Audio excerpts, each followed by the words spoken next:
Did you know the man who beat America to space was legally forbidden from having a name? Sergei Korolev designed Sputnik.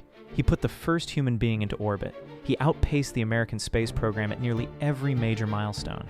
And for most of his career, nobody outside the Soviet government knew he existed. Stalin had thrown him into the Gulag in 1938. Brutal conditions. Years of forced labor. When the Soviet state later needed his genius, they didn't free him out of gratitude. They just put him to work and kept him secret, calling him only the chief designer. He couldn't be named in newspapers. He couldn't accept foreign awards.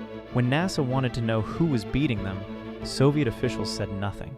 And in January 1966, he went in for surgery. The medical system had been so gutted by Stalin's purges that the doctors couldn't handle the complications. He died on the table. The world finally learned his name from his obituary. He won the space race for a country that wouldn't let him exist in it.